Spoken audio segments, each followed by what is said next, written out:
இந்த 2 பேரையுமே என்னால் மறக்கவே முடியாதுங்க வாழ்க்கையில். இந்த உயரத்திற்கு அவங்க ஒரு காரணம். அது ஏன்னு அவங்களுக்கே தெரியாது. தெரியுமா? தெரியாது. செல்வமணிக்கு தெரிஞ்சிருக்க வாய்ப்பு இருக்குது. ஏன்னா நம்ம தமிழ் சேம்பர், தமிழ் படைப்பாளிகள் சங்கம்னு ஆரம்பிக்கிற பாலச்சந்தருக்கு அடியெல்லாம் விழுந்தது அதில். அந்த மாதிரி ஒரு ஆரம்பிக்கிற நேரத்தில் பெப்சியோடு நம்ம ஒர்க் பண்ணக்கூடாது அப்படின்னு ஒன்று போட்டாங்க. நான் வீரத்தாலாட்டுன்னு ஒரு படம் எடுத்துகிட்டு இருந்தேன். அது 1997 97 இல்லை 97 98. அப்போ பாட்டு எப்படின்னா 50 டான்சர்ஸ், இளையராஜா மியூசிக்கு, பாட்டு படு ஹிட்டான சாங்ஸ். இது எப்படின்னா எடுக்கிறது? பெப்சி தொழிலாளர்கள் இல்லாமல் அவங்கள மாதிரி டான்சர்ஸ் எங்கே கிடப்பாங்க? அவர் எங்கே பிடிச்சாரோ என்னமோ தெரியல. 25 கேர்ள்ஸ் 25 பாய்ஸ், 2 சாங்கு தேனியில். அதில் தான் நான் அவரை முதல்ல பார்த்தேன். தமிழ் படைப்பாளியாக ஒரு தமிழனிடம் வந்தவர் வாசு. இந்த வாசு தான் நான் இங்கே நிற்கிறதுக்கு முதல் காரணம். அவருக்கு உதவியாளராக வந்தவர் பிரேம்நாத். அப்பப்போ அதுக்கப்புறம் சந்திப்பேன். நேற்று அதிர்ச்சி ஆகிட்டேன். என்னடா என்னையா தயாரிப்பாளர்னு சொல்கிற? அது அவ்வளோ ஈஸியான வேலையை உண்மையிலே சொல்கிறேன். அம்மா ராஜசேகர் இந்த படத்துக்கு எவ்வளவு கஷ்டப்பட்டிருப்பாருன்னு எனக்கு நல்லா தெரியும். As a father, as a producer, இது ரெண்டுமாவும் நான் இருந்த உண்மையிலேயே இங்கே நான் நிற்கிறதுக்கு துள்ளுவதோ இளமை ஆடியோ லான்ச்சில் நிற்கிற மாதிரி தான் நிற்கிறேன். அந்த பையனை பார்க்கும்போது அந்த வயசில் தனுஷ் எப்படி இருந்தோ அப்படியே தான் இருக்கார். நான் துள்ளுவதோ இளமை, காதல் கொண்டேன் ரெண்டுக்குமே ஆடியோ லான்ச் எதுவும் பண்ணலை. அப்போது அதுக்கெல்லாம் வசதி இல்லை இன்னைக்கு. அந்த ஒரு உதாரணம் என்னென்ன, ரொம்ப ஆரோக்கியமாக இருக்கிறவன் நான். இன்றைக்கி 72 இயர்ஸ் ஆகுது எனக்கு. நான் நிற்கிறத வச்சே நீங்கள் சொல்லலாம் நான் ஆரோக்கியமாக இருக்குன்னா இல்லையா அப்படிங்கிறது. எனக்கு இப்போ சுகர் இருக்குது. எப்போ சுகர் வந்ததுன்னு என்னால் டேட் வைஸ் கூட சொல்ல முடியும்.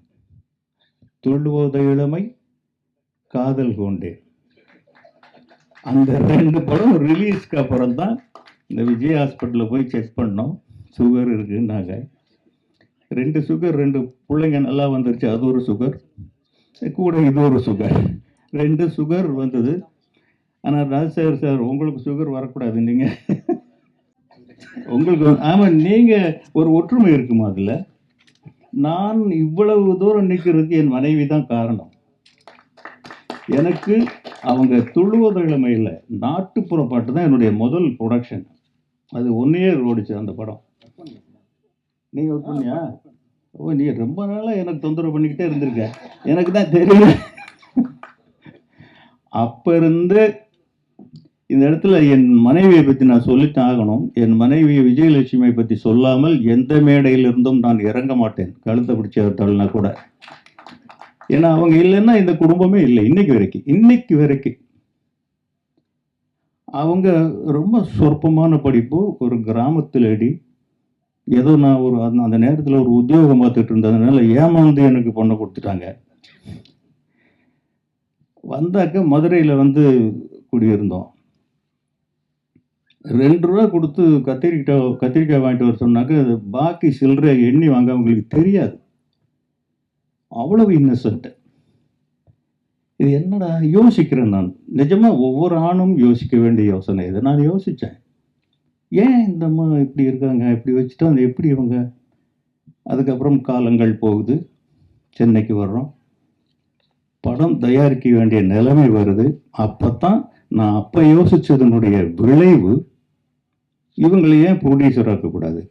ஒரு நல்ல ஒரு பையை வாங்கி கொடுத்து ஏமாற்றணும் இல்லையா? பை நிறைய கடன் வாங்கி பணத்தை போட்டு அந்த தோளில் போட்டு நீ தான் ப்ரொடியூசர். விஜயலட்சுமி கஸ்தூரி ராஜா வழங்கும்னு போட்டு, அதுக்கப்புறம் 1000ல் ஒருவன் அப்படின்னு ஒரு படம் 33 கோடி ரூபா பட்ஜெட்டு. அதையும் அவங்க தான் எடுத்தாங்க. அந்த திறமையை அவங்களே வளர்த்துக்கிட்டதுனால அவங்க பட்ட கஷ்டங்கள், கோர்ட்டுக்கெல்லாம் போயிருக்கோம், ஸ்டேஷனுக்கெல்லாம் போயிருக்கோம். நீங்கள் இவ்வளோ தூரம் இப்போ நீங்கள் கூட இருக்கீங்க அப்படிங்கும்போது நீங்கள் எவ்வளோ சிரமப்பட்டிருப்பீங்க அப்படிங்கிறத என்னால் உணர முடியுது. அதுக்காக சொல்கிறேன். வந்துச்சா? இதனால தான் வந்ததா? ஓ இல்லை, பயப்படாதீங்க. உங்கள் பையன் ரொம்ப சுகர் மாதிரி இருக்காரு, உங்களை நல்லா காப்பாற்றுவார். நல்லா பண்ணியிருக்காரு. அந்த அந்த ட்ரெய்லர் பார்த்தோம். அற்புதமான ட்ரெய்லர். ஒரு புது பையன்னு யாராலையும் சொல்ல முடியாது. நீங்கள் ஒரு கட்டாயமாக வாரிசுகள் வரணுங்கிறது இல்லை, தலையெழுத்து இருந்தால் வந்து தான் தீருவாங்க. நீங்கள் என்ன சொன்னாலும் படிக்க வைக்க முடியாது. செல்வராகவன் அவருக்கு என்ஜினியரிங் சீட். நான் ஊர்லேருந்து கிராமத்துலேருந்து வந்ததே டாக்டர், என்ஜினியர், இந்த 2 கனவுகளோடு தான் வந்தேன். பிள்ளைகளை படிக்க வைக்கணும் அப்படின்ட்டு. பொம்பளை பிள்ளைங்க 2 பேரும் டாக்டர் ஆகிட்டாங்க. செல்வராகவன் என்ஜினியர் ஆயிட்டார். தனுஷ் வந்து +2 நானே பிடிச்சி கூட்டிகிட்டு வந்துட்டேன். செல்வராகவனுக்கு என்ஜினியரிங் சீட் வாங்குறதுக்கு இத்தனை படம் எடுத்ததுக்கு நான் கஷ்டப்படல. அவ்வளவு கஷ்டப்பட்டு வாங்கி கொடுத்து தேர்ட் இயர் முடிஞ்ச உடனே வந்தார். அப்படி புக்கை தூக்கி எறிஞ்சிட்டு, அம்மா காஃபி, அப்பா நோ காலேஜ், நோ படிப்பு. என்னடா சொல்கிறேன் இவன், எனக்கு நான் ஏதோ ஜோக் அடிக்கிறேன்னு நினச்சேன். இல்லைப்பா, சீரியஸாக தான் சொல்கிறேன், சினிமா தான். இப்படி பாலச்சந்திரன் மாதிரி இப்படி பிடிச்சி சொல்கிறார். இதாங்கிறான். அந்த சீட்டு வாங்குறதுக்கு தெருவா அசிஸ்டன்ட் டைரக்டர் கூட நான் அவ்வளோ வளையலைங்க. வாங்கி ஈஸியாக சொல்கிறான். எனக்கு வயிறு பற்றி எழுதி, என்னடா இவன், அவங்க அம்மா அடிக்க போகிறாங்க, டே சோத்துக்கு இல்லாமல் சென்னைக்கு வந்தோம், உங்கள் அப்பா எவ்வளோ கஷ்டப்பட்டு ஒன்று படிக்க வச்சாரு. இல்லைம்மா, நோ படிப்பு. இவ்வளோ இந்த 3 ஒரே வார்த்தையை தான் திருப்பி திருப்பி சொல்கிறான், நோ படிப்பு, சினிமா. அப்புறம் தான் இவனை ஏமாத்துறதுக்கு என்னடா வழின்னு நான் ஒரு பொய் சொன்னேன். தம்பி, உங்கள் அப்பா வர்றதுக்கு முன்னாடியும் சினிமா இங்கே தான் இருந்தது, இப்போவும் இங்கே தான் இருக்கு. உங்கள் அப்பாவுக்கு பிறகும் சினிமா இருக்கும். பட் இந்த படிப்பு இப்போ தான் வரும். இதை விட்டுட்டீங்கன்னா உங்கள் அப்பாவுக்கு உனக்கு உன் பேருக்கு முன்னாடி போடுற உங்கள் அப்பாவுடைய இனிஷியல் தவிர உனக்கு எதுவுமே இருக்காது. படித்து முடிச்சுட்டு வா, நான் எப்படியாவது உனக்கு சினிமாவுக்கு வரதுக்கு ஏற்பாடு பண்ணுறேன் அப்படின்னு ஒன்றுமே சொல்ல. மறுநாள் ஜாலியாக காலேஜுக்கு போயிட்டான், படிச்சுட்டான். Medallist, mechanical engineer.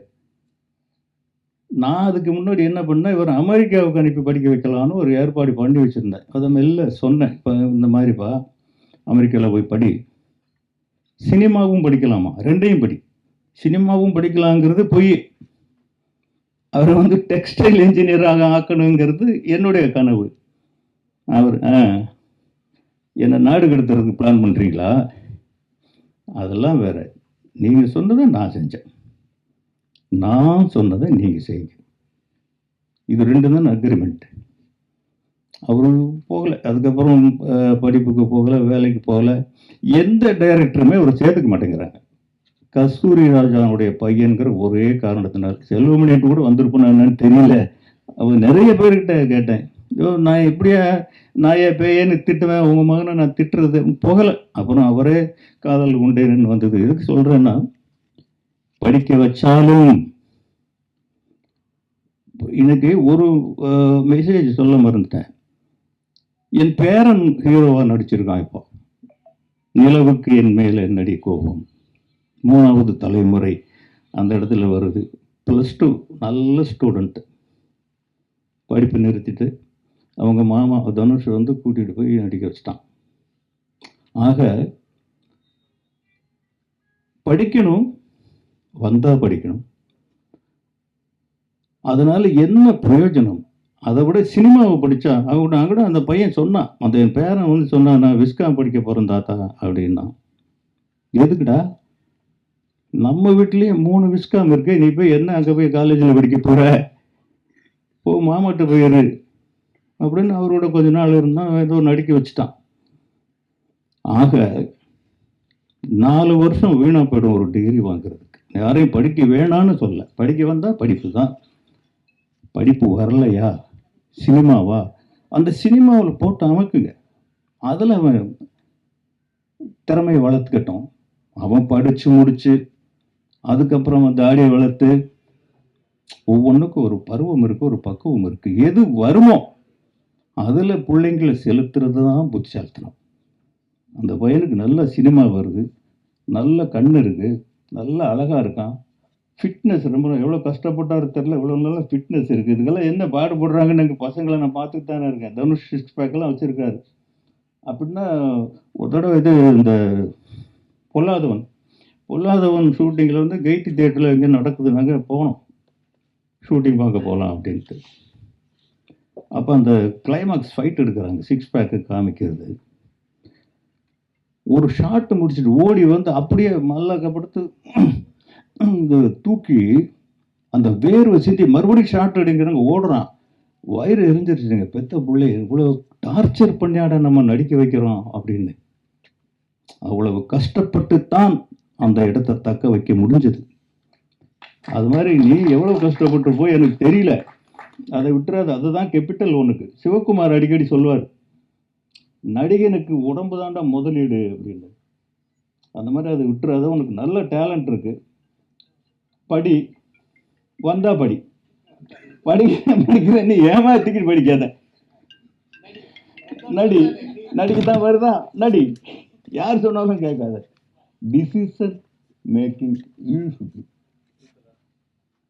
அம்மா அப்பா அவங்களுக்குள்ள எவ்வளவு கனவுகள் இருக்கும். ஒரு பையனை சினிமாவில் கூட நிறுத்துறதுன்னா, தனுஷுக்கு வந்து நான் என்னுடைய சூழ்நிலை, என் சுயநலத்துக்காக அவனை நான் பிடிச்சி இழுத்துட்டு வந்தேன். எனக்கு அன்னைக்கு ஒரு படம் எடுத்து தீரணும், இல்லாட்டி திருப்பி ஊருக்கு போகணும்.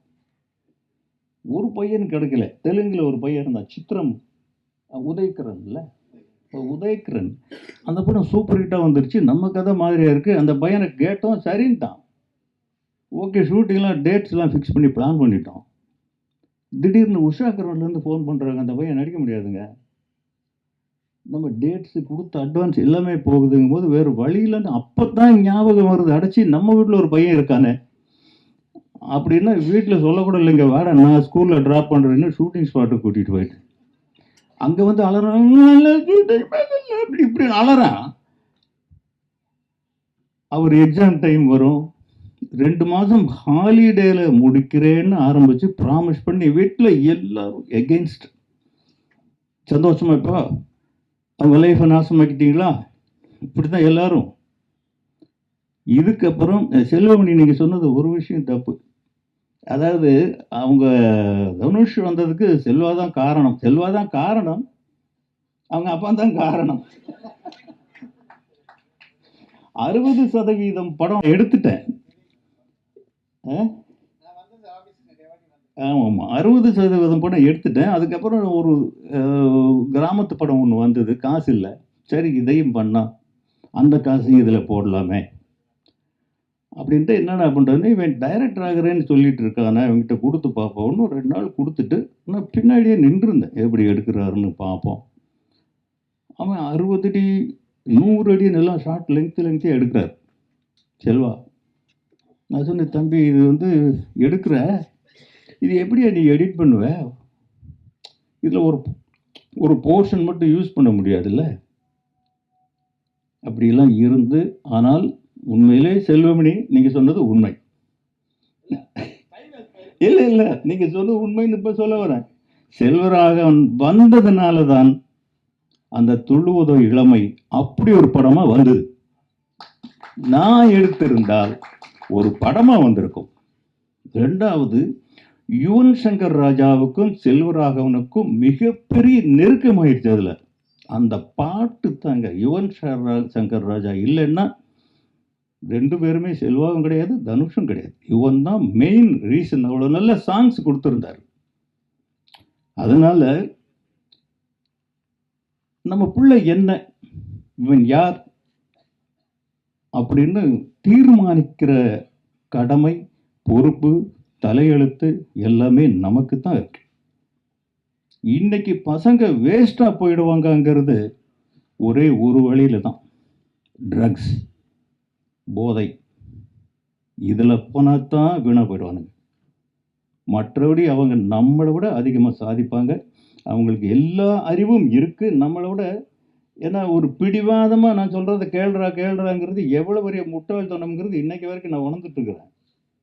நான் பிறந்தது 1952, தனுஷ் பிறந்தது 1983. 2 கலாச்சாரம் ஒட்டுமா? ஒட்டாது. டேய், நீ வடை சாப்பிட்றா, நீ சோளச்சோறு சாப்பிட்றா, இப்படி நம்ம சொல்ல முடியுமா? அவன் இன்னைக்கு பிஸ்ஸா சாப்பிடுவான், வேற என்னென்னமோ இருக்குது, அதெல்லாம் சாப்பிடுவான். இதை நாம் புரிஞ்சுக்கிட்டாதான் அவனுக்கு என்ன முடியுமோ, அவனுக்கு என்ன புரியுமோ, அவனுடைய தலையெழுத்து என்ன அவன் நிர்ணயம் பண்ணுறானோ அந்த சுதந்திரத்தை முதல்ல அவனுக்கு கொடுங்க. அப்போ தான் அவனால் முன்னுக்கு வர முடியும். கெட்ட வழியில் போகிறதுக்கு எந்த பேரண்ட்ஸும் சப்போர்ட் பண்ண மாட்டாங்க. அதனால் அந்த பையன் வர்றதுக்கான எல்லா அறிகுறியும் இந்த ட்ரெய்லரில் தெரியுது. ஒரு இடத்துல கூட ஒரு புதுமுகம் அப்படிங்கிறது தெரியவே இல்லை. மீடியாக்களுக்கு வந்து கேட்டுக்கிறது என்னென்னா, நீங்களாம் வந்திருக்கீங்க, வனிதா அப்போவே சொன்னாங்க, எழுதுங்க, தப்பாக எழுதுங்க. ஆனால் நீங்கள் தப்பாக தான் எழுதுவீங்க. தப்பாக எழுதுனா தான் அது நல்லா போய் ரீச் ஆகும். சரியாக எழுதுனா போகாது. எழுதுங்க. ஒரு புது பையன் உங்களை நம்பி தான் வரோம். இன்னைக்கு வந்து உங்களை விட்ட சினிமாவுக்கு வேற நாதி இல்லைங்க. நிஜமாவே மீடியா எழுதுறது தான் இவ்வளவு வசூல். எப்படித்தான் இவங்களுக்கு தெரியுமோ நீங்கள் தான் எழுதுறீங்க. இத்தனை கோடி டாக்ஸு நீங்கள் தான் எழுதுறீங்க. எப்படி எங்களுக்கு தெரியல, படம் எடுத்தவங்களுக்கு. உங்களுக்கு தெரியுது, எழுதுறீங்க. எழுதுங்க எதையாவது. ஒரு படத்துக்கு அங்கேருந்து வந்துருவோம், உங்கள் மூலமாக தான் போய் சேரணும், வேறு வழியே இல்லை. இன்னைக்கு போஸ்டர் ஒட்டுற கலாச்சாரம் போயிடுச்சு, ட்ரெய்லர் போடுற பழக்கம் போயிடுச்சு, ஒவ்வொரு தியேட்டருக்கும் ட்ரெய்லர் அனுப்புவோம், அதுவும் போயிடுச்சு. இன்றைக்கி என்ன இருக்குது? உங்களை தவிர வேறு வழியே கிடையாது. உங்களை ரெக்வஸ்ட் பண்ணி கெஞ்சி கேட்டுக்கிறேன், இந்த படத்தை பற்றி 4 நல்ல வார்த்தை எழுதுங்க. அந்த பையன் பெரிய ஹீரோவாக வருவாருங்கிற அறிகுறிகள் அத்தனையும் இருக்குது. உங்களை விட அதிகமாக மறுபடியும் கூட்டம் கூட்டி உங்களை இன்னும் உங்களோட உறவு வச்சுக்குவார் அவர். அதில் எந்த விதமான சந்தேகமும் கிடையாது. அவனுடைய வாழ்க்கையின் கதவுகளை நீங்கள் திறந்து விடுங்க. நன்றி, வணக்கம்.